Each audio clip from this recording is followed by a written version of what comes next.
Arup's climate and sustainability lead in the Americas. And in Arup language, that means Canada, the USA, and South America and the Caribbean. And it's a pleasure to be here to talk about hydrogen hubs and their role in the clean energy transition. We've got a fantastic lineup of speakers.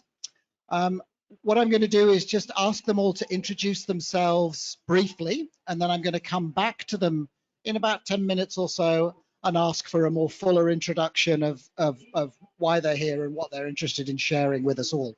So I'll start with you. Hi, my name is Katie Cook. I'm the Director of Hydrogen and New Energies at the West Australian State Government.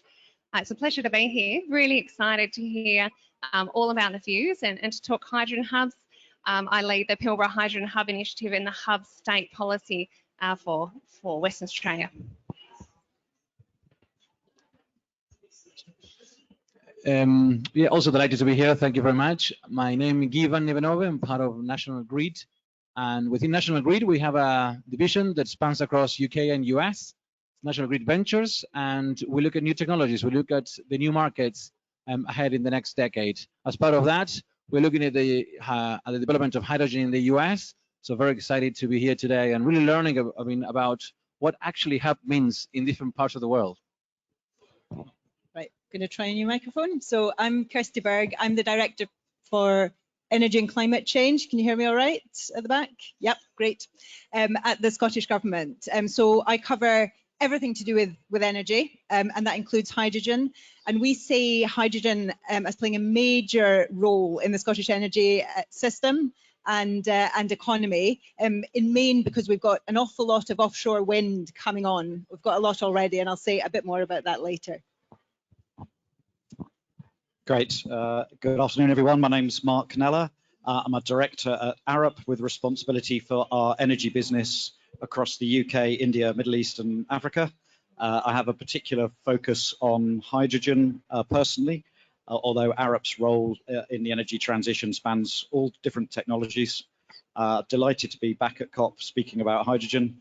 I think this is the 5th year I've been doing that, and it's amazing to see the role that hydrogen is now considered to play in the clean transition, and how rapidly that the thoughts around that role are accelerating. All right. Hello. Okay. With the permission of the panel, I'm going to do something a bit different. What I want you to do is think about what you want to know when you leave the room. So in less than an hour's time, you're going to be walking through that door thinking, I'm really glad I have learnt this.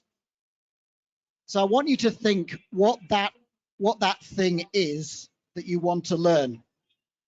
Now, what I would like you to do is turn to a person close to you and share that with them. And then what I'm going to do is bring the microphone round and ask you to share back to the panel what your partner told you. Now, one of the reasons I'm doing this is that you've all selected to be here talking about hydrogen hubs, so you all have a shared interest. One of the great things about COP, obviously, is meeting each other. So I'm also encouraging you to turn to somebody that you might not know, and just spend a minute just doing that, and I'll bring the microphone around. Panelists, can you do the same about what you want to learn from each other?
Hey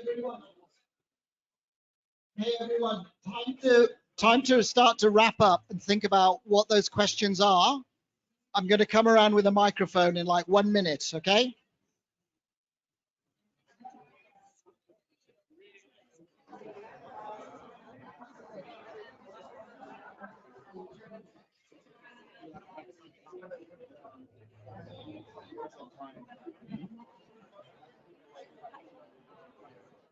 You okay to go?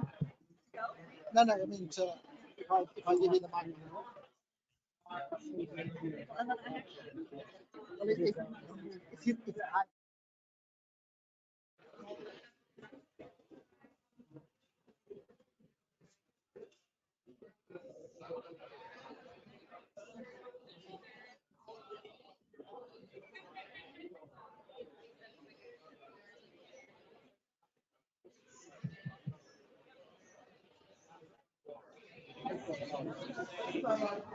Powerful, and we were out of the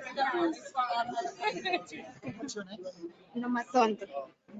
Yeah. Yes. Nomasonto. Nomasonto.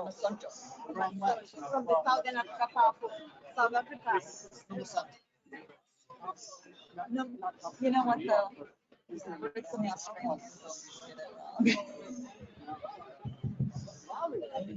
Okay, everyone. Okay, let's start with the questions. I'm going to start from the back. Nomo Santo from South Africa is going to start asking. So, what would you like to learn when you leave? Okay. Indicator. Speak up. Okay. Good afternoon. As is, I'm Nomasonto Mnisi from the Southern Africa Power Pool, which is a regional power pool in Africa, southern part. So with regards to the discussions I've had with my neighbors here, one's interest is more on how the public has received discussion around hydrogen hubs. And then again here, the traction with regards to infrastructure needed in relation to the hubs. And then from my side is basically just lessons learned across in the region. We're still focusing mainly on solar, wind, and hydro developments. So it's more basically on the 101s of lessons from around the world. Thank you. Thank you, Namasanto. I'm going to just start working my way forward.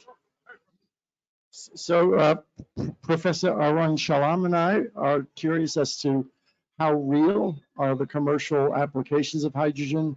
Some of us remember hydrogen being 5 years away for the past 50 or so years, and are just curious as to whether we're making progress. Thank you, Ralph. Moving forward. So my name is Mohammed, and I met Thomas. So basically the question that Thomas is trying to get an answer, what are the pros of hydrogen as an alternative fuel compared to the existing fuel mix or hydrocarbon-based fuels, and in particular, the energy inefficiency, I would call it, to produce hydrogen compared basically to existing efficiency with the existing fuels. Yeah. Thank you, Oman. So I met with Muhammad from Oman, and he's wanting to understand the political aspects of how to create the funding sources and where it's coming from, the applications on, are you using it for offset projects for transportation, or is it for a civil society, or is it for corporations? Like, who's using the electricity? Is that, yeah? Plus one thing really is the development approach that each country, let's say, or different countries has adopted over the years, whether in a form of concession areas or project by project.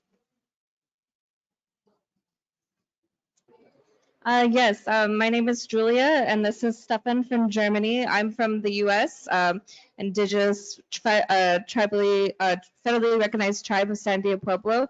Our discussion similar, wondering around the financing of hydrogen hubs, who is going to foot that bill. And for me, it was more about the resources used for hydrogen. So water, natural gas, even nuclear power is something that I am interested to learn more about. Also, the goals of each country in terms of hydrogen production. I know China is a large producer of hydrogen, about 33 million tons a year. And so I'm wondering what goals those are. And then coming from the arid southwest of the United States, we are concerned about the scarcity of water resources, being an oil and gas state. And so wondering the types of natural resource and water resource impact that hydrogen could potentially have. So. You did mine and yours. Okay, thank you. Good afternoon, Beju Shah from, good afternoon, Beju Shah from Cleveland, Ohio in the United States. In addition to everything that's been said, the question that's on my mind is how do you catalyze the collective investment across the ecosystem? So not just on the production side, but the transport and the use side in synchronicity so that it's actually, when the hydrogen's being produced, you've actually got the entire value chain ready to absorb and use.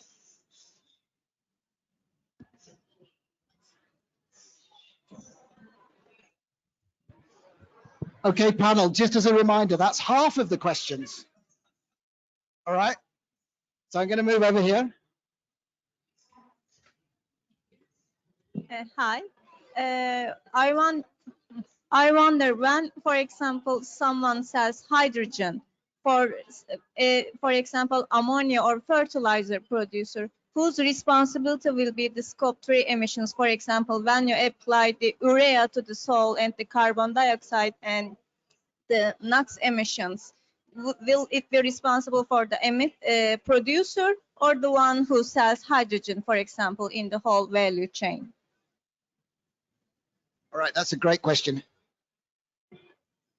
Thank you. So we've been looking, I'm Abdullah Abri, I come from Oman, which is one of the countries in the GCC. We've been looking at the concept of establishing clusters / hubs for hydrogen. We've been looking also for some of the best practices globally. I've got some questions for you today. What do we mean by hub / cluster? And secondly, how can we develop the confidence of the parties, or at least the key parties, in this cluster, i.e., for example, if we introduce green hydrogen into the blending for gas turbines, they're currently natural gas based. They're happy with what they're using. Gas is quite cheap in the region, so they don't see the incentives quite yet to move into the blending and maybe to hydrogen. So how do we establish that confidence? And thirdly, how do we establish the infrastructure? Who will pay for it? And fourthly, do we need to couple the hydrogen development for the cluster with the CCUS, for example? There is a blue hydrogen interlink there.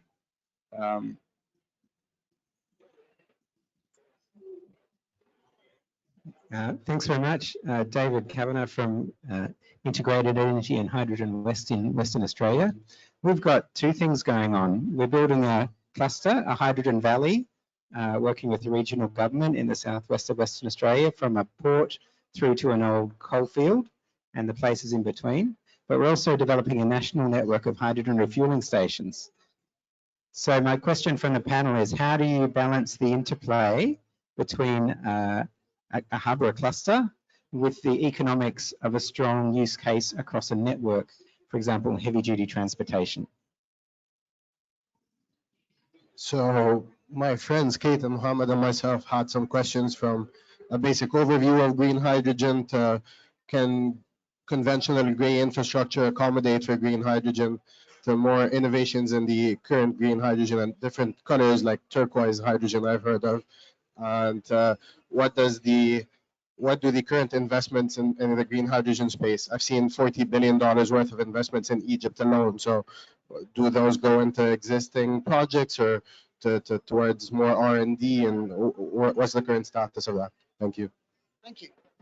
Thank you so much. Let's keep going. Just two more groups of questions. I think one more question here is that how do you, if you develop more than one hub, how would you integrate these hubs? And some countries have identified multiple hubs. How would you integrate these hubs in the future? Yeah, so we are a Malaysian, Californian, German group here in very different stages of the development of the hydrogen. The discussion in Malaysia in the early scoping phase, in California where transport is in the focus, and in Germany where the government is just allocating 20 billion euros to the transformation of the steel industry towards hydrogen. And so our common interest is probably how to understand hydrogen hubs more than as sectoral hubs with all the implications on infrastructure, certification, and the incentives on the demand side. This is probably the common things and very different profiles of hydrogen applications. Fantastic. All right. Okay, you ready? Right. Okay. Well, look, let's start with perhaps we'll go left to right. We'll start with Katie. If you could kick off and tell us a little bit about where you're at in Western Australia in your hydrogen journey, and then again keep in mind panelists to respond to the question that you've heard, and again perhaps tick them off as they come answered as we go along the line. So Katie, over to you. Thanks. I mean, I think I'd need a day to respond to all of that. That was absolutely fantastic. So thank you so much for sharing all your views. And it just goes to show how much of a challenge, but equally how much of an opportunity this is, because there is a potential for hubs and networks, I think as was broadly said, to help with some of these solutions. In Western Australia, we have a real challenge because even in the Pilbara alone, a small section of the northwest of the state, we use 3 billion litres of diesel a year. And that's equivalent to about 4 times what the UK was importing from Russia per year. So we have a lot that we look to decarbonise, as well as exporting a lot of iron ore, 37% of the world's iron ore and 12% of the LNG. So we see hubs as a way of bringing everyone together, building partnerships, trying to attract some of the private sector investment through initial government funding. We came out with a hydrogen strategy back in 2019, before the Australian hydrogen strategy was announced, and it was a renewable hydrogen strategy. So all our funding is for renewable hydrogen. We do support blue hydrogen, we just haven't put any funding towards it. We've now used hubs to try to collect and focus efforts in the hydrogen industry in Western Australia, because there's over 60 proposals. And in the last few years, we've had a lot of successes in getting things off the ground through that early seed funding. And we're now up to about $160 million announced funding from the state. And then for our 3 hubs, we have 3, but 2 have been supported by the federal government, another $140 million. The early funding that we've started, we're just doing an evaluation at the moment, but we've managed to leverage it pretty significantly by looking at early wins. People that are already using hydrogen, you know, ammonia, we have 5% of the world's tradable ammonia through Yarra, and we help fund a $2 million startup, which is now 10 megawatt electrolyser, to help decarbonise that, and then that will flow on through to fertilisers. And then I guess that's just a little step. I know Scope 3 are very challenging, but it's a way to try to decarbonise food. I think then the hubs, how do you integrate the hubs? We have 3 different hubs, all very different. One up in the Pilbara, very, you know, LNG, iron ore, big multinationals, big spaces, very strong, the oldest living culture in the world through the Aboriginal people, and I should pay respects to the Aboriginal peoples across the 3 hubs. That's the Noongar, the Murujuga Aboriginal Corporation with 5 language groups, the Nallama, Kariyarra, and the Yinchibandi in the Midwest. So we work really closely, because we do see that the resources that will be taken to build these hubs, the land take, the potential impact on water is just not going to affect people that have come to Australia in the last 200 years. It's going to affect all those cultures. So I think through that we're progressing land tenure reform. We're looking at new ways of dealing with land rights. We have a World Heritage site where we have a lot of industry, so we're working very closely at both the state, national and international level to make sure we can progress and balance, I guess, not just hubs for now, but hubs for the future. There's lots more I could say on all of that, but if anyone would like to know more, please, because you have to come back. Yeah, okay. So I got 18 questions here, so so I'm not going to attempt to answer all of them, but perhaps let me give you a little bit of context in terms of what we're doing in National Grid in the US, and I'll try and tackle a few of these with some initial perspectives, and again, be good to get others from the panel. So National Grid in the US, this year we've announced the fossil-free gas vision, effectively decarbonizing heat by 2050 in our service territories, that is New York and New England. And we've announced an approach that is hybrid, so applying a positive approaches that include. So I think this is an important aspect of when we think about hydrogen. We don't think about hydrogen as being a single solution, but being one of a mix. And I think that's part of what when you're trying to describe what a hub actually means. I think that's at the core, at the highest level, what we try and think is what is the role of hydrogen in the broader energy transition. In doing that, one of the things that we also recognize is that it's not really about how do you start. I mean, when you have these multiple different technologies and solutions, it's how do you scale up? So I think about hubs as a platform to scale up any of these technologies, not just hydrogen. And when I think about scaling up, I also think about almost different layers and different dimensions. I mean, we have a service territory in New York and Massachusetts, and we think scaling up in terms of scaling up a pilot to have a specific application, for example, heat, or it could be power generation, as it was asked. It could be an industrial application. But then when you start going up different levels, then you have hubs that can be regional, hubs that can be international. It's how do you start connecting all of those? We think that if we, I mean, there is a sort of a dual approach, I would say. One is the top down and the bottom up. And the IRA in the US, the Inflation Reduction Act, has really established, and the IIJA as well, these are incentives for organizations to come together. We talked about this earlier.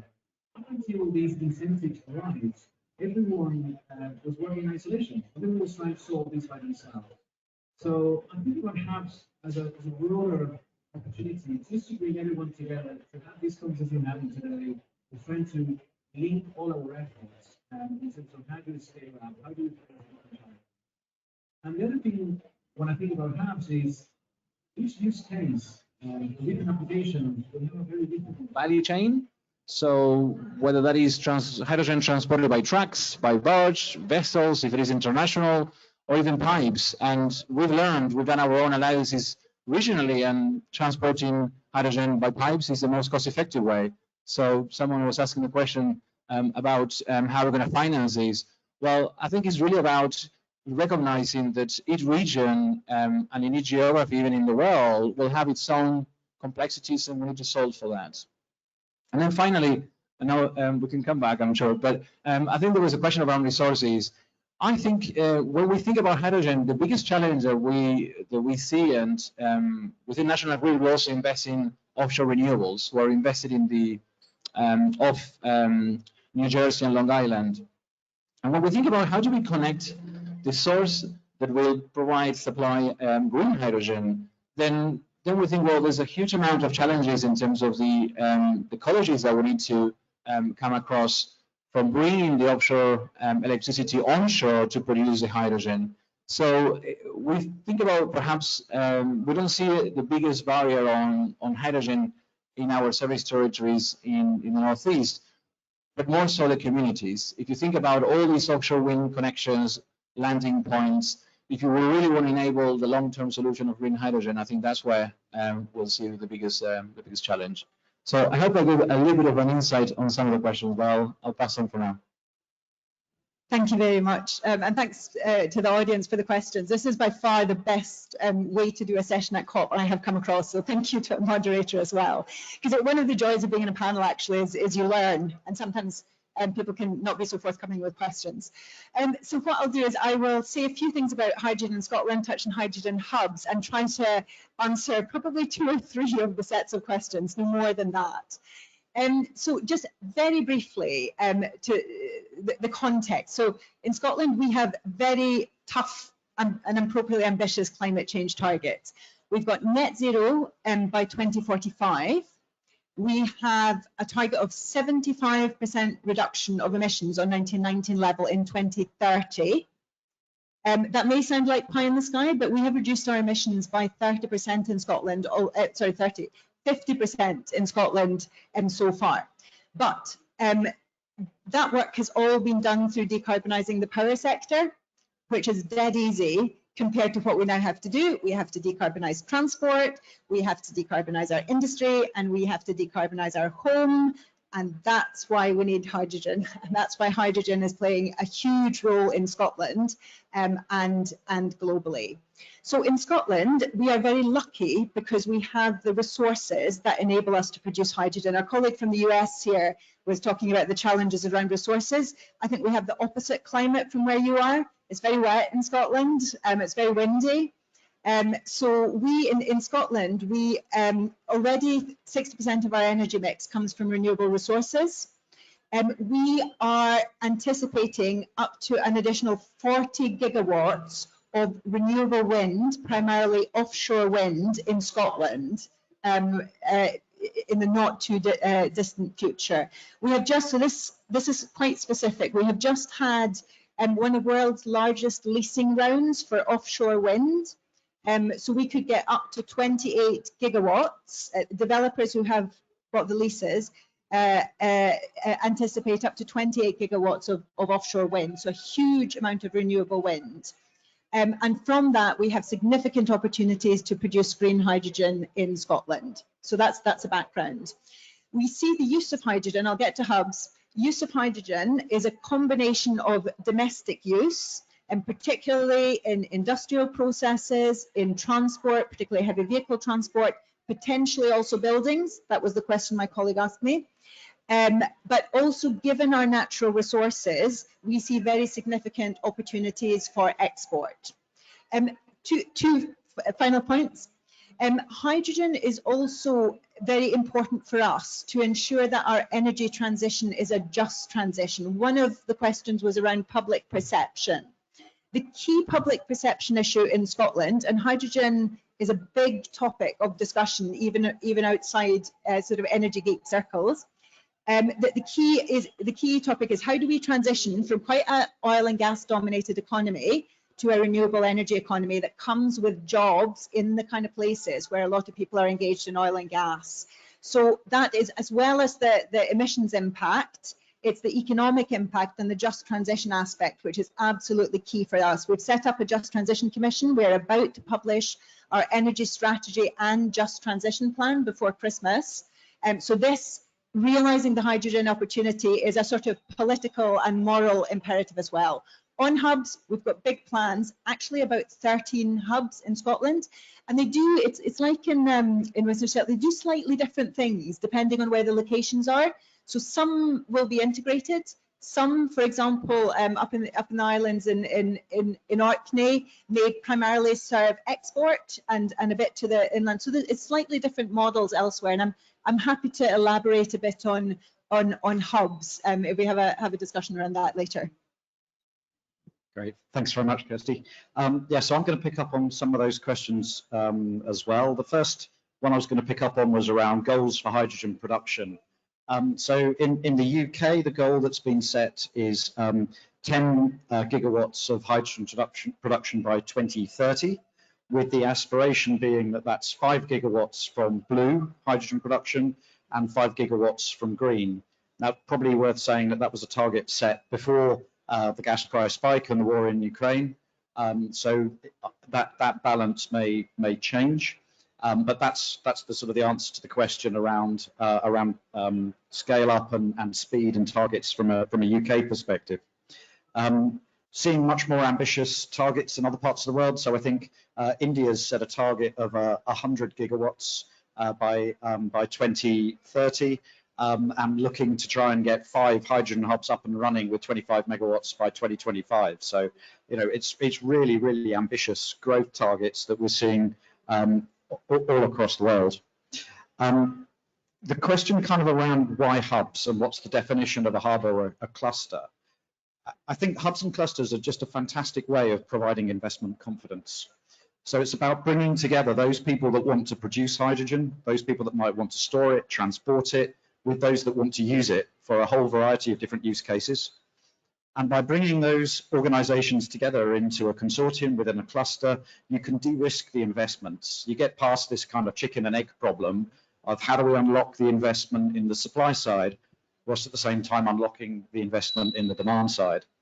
So I think that's why there's a lot of emphasis in all of those countries that are looking to start the hydrogen economy around the investment in clusters and hubs. And that, you know, that requires a huge amount of collaboration amongst what's sometimes competing organizations. So a really important thing to work out for a hub or a cluster is how do you configure it so that all of those organizations that are participating can get something from it that allows them to invest, allows their boards to invest. And that then requires a bit of figuring out stakeholder engagement, thinking about local from those organ communities, thinking about local jobs, understanding the organizations in the cluster, and then configuring it a way that aligns with those objectives and aligns with the local industrial strategy that means that governments can invest. So a lot of the work that Arup are doing at the moment is actually working with UK government, with UK government's hydrogen technical advisors. So we've just been through a round of evaluating all of the blue hydrogen projects in the UK and making the recommendations for which ones should be progressed with some capital funding to put the CO2 within the pipelines that have previously been announced by UK government. And the team are at the moment in the process of evaluating all the electrolytic or green hydrogen projects. And part of that evaluation is certainty of the offtake, certainty of the demand side. So it really kind of forces that marriage of supply and demand to unlock the private sector investment in the projects and get things going. Fantastic. Thank you all. Mark, can you keep the microphone? Because I just want to go back to that definition of hubs. Because I think in many people's mind, when I think about power production, I think of a standalone thing. A wind farm, a nuclear power plant, a solar system. Now, how, again, the way that you're talking about the way that the hubs clusters is a different type of concept. Yeah. Can you just pick at that a little bit, this idea of actually being part of a broader system, different energy mixes, different industrial uses and so on? Yeah, sure. So you've got to kind of bring together the whole of the energy system into one geographical location. And so that's the incoming power supply. If it's electrolytic, it's where's the water coming from, where are the resources coming from, have you got the availability of the land? How do you work it within that wider ecosystem so that you can produce the hydrogen? If it's coming from blue sources, where are you going to put the CO2 in a way that's sustainable and is a long-time store? And then what are the various different off-takers that allow you to kind of revenue stack? So there's so many different opportunities for the use of the hydrogen, and some of that will be kind of low volume, low value. Some of it will be very high value. And what you can do with the hydrogen hub or the cluster model is you can stack up the various different off-takers, and you can stack the revenue models in order to make it an investable proposition for everyone. And I think that's why getting hydrogen going is so difficult. Is because it does require that kind of everybody needs to jump together. Everybody needs to feel confident enough that the investment case is there, the business case is there. You can get it through the investment committees at corporate boards. And you can only do that if you've brought the whole of the ecosystem together and you've built really strong relationships, personal relationships between the various organizations that are working together. That means those individuals can go to their boards with confidence and unlock the investment that's required to make the step change and scale up that we all want to see happen. All right, thanks ever so much. Thanks, Mark. If you can pass the mic back through down to Katie. Oh, she's fantastic. Secret microphone. I like that, secret stash. Okay, look, Katie, back to that issue of overcoming barriers. Why is it so hard? I mean, is there a sort of secret sauce, secret ingredients that you found in Western Australia to overcome those barriers? You talked about national hydrogen strategy, federal funding, and so on. I just want to pick at that a little bit. Yeah, so I guess there's barriers, and then there's opportunities from those barriers. But we've been working on the hubs policy now for probably about a year and a half, and I guess the social license is something that we really see as a big opportunity for us, and managing that communication and managing the spread of opportunities that could come from hubs development is not a barrier, but something that we see as an opportunity that we really want to capitalise on as a state. And that comes from having really strong partnerships and open communication, and always being ready to have different ways to engage with different parties. So we have a project partners, we have consortium members, and then we agreed that the Aboriginal peoples can have the role that they want on the hydrogen hubs, particularly in the Pilbara Hydrogen Hub where I lead. So we work really closely with them, and we're actually developing on-country training opportunities through the Clean Energy Training Research Institute, which is a $30 million initiative, which will enable Aboriginal peoples not to have to travel down to Perth, which in WA is huge. Like it's 2,000-3,000 kilometres. So I think that's something, that partnership, that's really what we've seen as a key opportunity. The other one being barriers is around land use. So even though we're a big state, we've got to make sure we use our land really well. And we've once again taken that partnership approach and leading very collaborative studies. We have a corridor planning study. It's 80 metres constrained, which might sound like quite broad in other areas, but in West Australia that's actually really tight. We want to decarbonise the existing LNG sector, so we're going to need power. We need water, not only for hydrogen production, but also for local communities. We can't affect those water supplies, which already have been degraded by community use. So we don't want hydrogen to add to the problem. We want to see that as a solution where, if we're building desalination and purifying water for an electrolyser, well, that also should go back to the community. So I think they can be seen as barriers, but we're always trying to flip it on its head and bring together the people, we have 26 people in our consortium for that particular one. And then we're following that approach through the other hubs with the Midwest and the Kwinana. So not quite a secret sauce, but very happy to learn from other hubs models. I think it's so new. We're only really at the start. So we're very open to understanding, for example, how do you get hubs models happening, and particularly, as Kirsty's mentioned, in Western Australia, particularly very strong in the LNG sector. So we are looking at a just transition approach as well. So trying to learn from other approaches around, I guess, in how do you overcome barriers and turn them into opportunities. Thank you. Thanks ever so much, Katie. And just taking a personal moment here, I lived in Western Australia for 22 years before moving to California. One of the reasons I left was the federal government's climate position, actually, back in 2012. And we were talking yesterday, it's just such a fantastic transition to see such a climate progressive state, really thinking about unlocking the resources, technical, human and physical resources that are available in Western Australia. It really is incredibly heartening. Guy, I'm actually going to hop over you and actually head to Scotland and just reflect again on that question. Again, what have you found? Is there a secret ingredient into the way in which you've started to develop or think about hubs in Scotland? So I don't think there's a secret ingredient, and I think the hubs, and back to all the hubs, can be a little bit different. So you talked about the value of the hubs being about bringing producers and consumers together, and that's absolutely key, because you've got the relationships and you can talk about where there are sort of gaps in order to reach commercial agreements.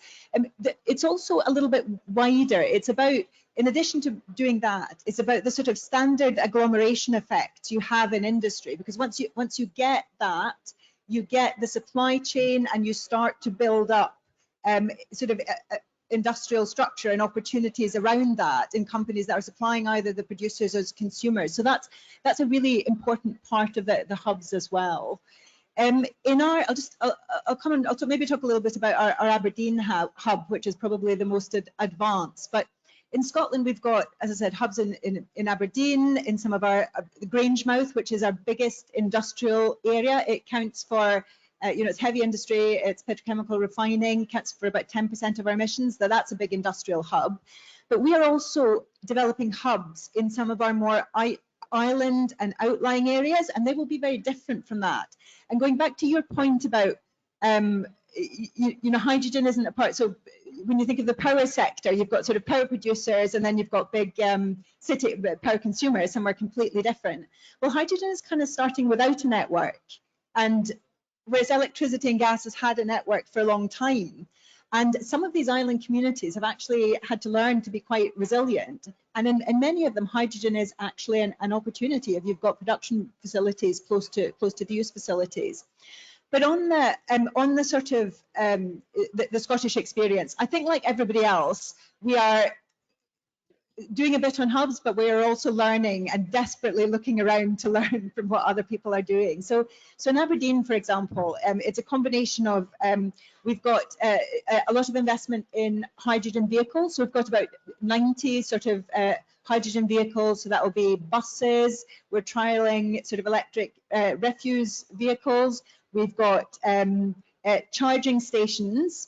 And Aberdeen is not very far from our Scottish carbon capture and storage cluster, the Acorn cluster. So this is back to blue hydrogen again, where there's the potential for the big large-scale production there in order to help supply the Aberdeen hydrogen hub. So that's probably our most developed. I guess the main message I wanted to get across is actually we see it as a range of slightly different models. So the hubs will have slightly different purposes. Fantastic. I'm going to hand over to Mark, and then I'm going to come back to Guy to the US in a minute. I've done a lot of work in ports in my career, and one of the expressions from a port manager that told me was, well, you know what they say, Rob, you've seen one port, so you've seen one port. And it just seems to me, I was reflecting on that, you've seen one hydrogen hub, you've seen one hydrogen hub, because they all are very different. Again, depending on a whole range of factors. So perhaps thinking about the UK, Mark, just just reflect on this diversity, lessons learned, what have been the key success factors? Yeah, sure. And I think you're absolutely right. They are all different because they're in different parts of the UK that have different characteristics, different needs for industry and for transport. And they're all looking at slightly different kind of approaches. So if you take the two on the eastern coast of the UK that are blue hydrogen projects, one of them's kind of looking around at using the hydrogen for decarbonising transport. So one of them's very heavily focused on as a transport hub. The other's much more looking at industrial feedstock. And there's the potential for some power generation as well. So in answer to one of the earlier questions around turbine manufacturers, if you head over to the Japanese pavilion, you might notice that Hitachi have got a model there looking at blending and then development to 100% hydrogen turbines. So there's different different end use cases in the different hubs. Again, if you look across to the other side of the UK to the Liverpool area, then that's looking at sort of glass manufacturing, brick manufacturing, petrochemicals again, displacing grey hydrogen from ammonia production. So definitely a load of different use cases. And then you kind of move out of blue and into green. There's some great projects in Scotland around distilleries and whiskey manufacture in Scotland using green hydrogen, which is really exciting. And the transport projects in Scotland are fantastic as well. Out of Orkney, they've got hydrogen ferries, and also looking at the case for transport on the island as well. So it's I think it's really about the geography, the industrial strategy, the partners, the existing industry, and it's finding that sort of sweet spot. You sort of asked a couple of questions about secret sauce. I think one of the things that's really important right at the beginning is to create a kind of a really compelling vision for stakeholders of what's the art of the possible. If we really push this to the limit, how ambitious could we be? How many jobs could it create? How much carbon could it save? How much energy could it provide? And it acts as a bit of a prospectus to engage enthusiasm with all the stakeholders and bring people on board. So just a little plug for the hydrogen vision we're going to be releasing in the next couple of weeks for the Teesside area of the UK, looking at both blue and green hydrogen production, and then all of the different use cases across industry and transport in the Teesside area, which has been kind of jointly funded by but those that want to produce, those that want to consume, and local government as well. So there's a really important role for local governments in trying to bring these consortiums together. All right, thank you. Thanks ever so much, Mark. It seems to me then that there really is a thirst for sharing knowledge, best practice around what is going on, because this is very clearly a very rapidly evolving space. Let's bring this discussion to the United States, my adopted home. I've been living in LA for the last 8 years. And Guy, perhaps just talk about what's going on with in the US, particularly around the new funding that's come out from the federal level. I know there's a lot of acronyms in the US. We understand these. So if you could just explain each of the acronyms when you go to describe each act, and then just say where things are at, like as of today, because things are moving very fast. Yes, I think it was really really interesting to hear like different perspectives in different parts of the world, and how hubs are being organized to solve different problems, right? And I think when I hear like international hubs, I hear like the purpose of aggregating supply, where that will ultimately be a cost-effective source for the rest of the world. So when you think about the Northeast, where we have operations service territories in New York and New England, we are going to be a great center of demand. So it's quite the opposite. So I think someone was asking the question, I mean, how are all these hubs going to come together? I mean, that is exactly how they're going to come together. It's basically by looking for the most cost-effective path to deliver that hydrogen. Now, one of the barriers and one of the challenges is to get policy alignment, let alone within the region, state, then at a federal level in the US, and then to even remotely think about international movement or carrier of hydrogen. I think that will require a further level of coordination and certification. But the way we're thinking about hubs and what is really happening in the US now, all activated by infrastructure build and the Inflation Reduction Act, these are bills, incentives, that is a way of basically reducing the risk of investing early in trying to solve for the hydrogen challenges that we have ahead. And that is across all the different use cases. So the real purpose of the hub in the US, different to perhaps the international hubs, is to solve for the economics and find the synergies in terms of, and I think you were making this point earlier, Mark, and it's really thinking about, I mean, how do you aggregate these different types of stacked demand and scale to then be able to achieve the lowest cost possible? We ideally want not to pay a premium. I think one of the questions from the room was, I mean, who's going to pay? I mean, who's going to pay for this? Because effectively, there could be a premium. I think if we, I think they have to provide that opportunity with those incentives from the IRA and the IIJA, which is the Infrastructure Bill and Inflation Reduction Act, to find real examples where we can anchor demand, for example, for heat, and then automatically, for example, I mean, that will automatically create scale. So when you think about all the other use cases that perhaps don't have that initial scale, we see the benefit in that sort of sequence of allowing those that we have today now, heat, it's available for us, and we can deploy that today. They yet need to develop solutions that will be cost-effective and sustainable over time. So in doing that, we're going to learn, we're going to share experience, we're going to help and work with different technology providers, and effectively we're going to have what I think of is the next evolution, what is going to emerge as the next evolution of hubs in the Northeast. Thank you. Thanks ever so much. And the thing I'm excited about living in the US, living in California, is that innovation, I don't know, it's sort of in the air somehow. There is this sense of creation, of actually wanting to take innovation, to be able to really work through the opportunities that are provided by the federal government. Look, I'm going to do a quick lightning round, starting with you. Imagine yourself here in 12 months, okay? You're sitting here and saying, do you know, back in Sharm, we were talking about this. And I tell you what, 12 months later, it's been great that we have achieved. What is that? Oh, that's a really good question. Well, I do hope I get to come back. I found this an amazing conference full of great ideas. I think we haven't addressed it, but I think it is that multi-sector view.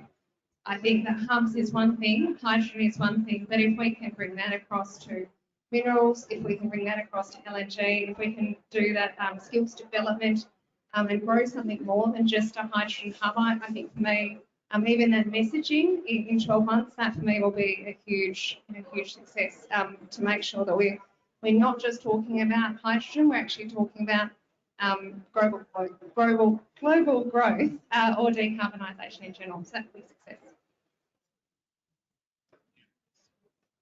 I'd like to see in 12 months' time that these initiatives are yielding real flagship projects that everyone can really sort of resonate with. So they crystallize some of the challenges that we have. Because I think in doing that, we're going to really just take the opportunity to shape what the policy needs to look like. There's a lot of uncertainties, and we really need to work through that. And the second one is very effective, and these incentives in the US, for example, are effective, and as well as others in other parts of the world. I'm really hoping to see other hubs emerging outside of these incentives, and I think that will be a real proof point. The broader benefit of bringing everyone together, collaborating, and thinking creatively on these solutions. So two things on hydrogen, and then one with them. So the hydrogen points are similar to what you said. So a lot more, a real step up in fund investment decisions and actual projects being realised, and also a step up in offtake contracts to actually users and signing contracts with potential producers, because we just need to see projects starting to materialise. And more generally on COP, and these things are strongly linked, is just genuine commitment by nations to deliver on the national development contributions that we plan. And hydrogen, hydrogen touches on so much. It touches on buildings, it touches on industrial decarbonisation, and it touches on transport. So these things are really, really strongly linked.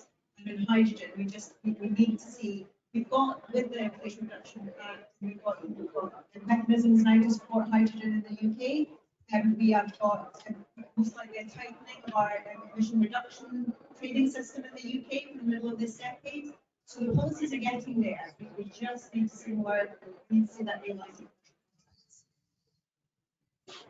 Great.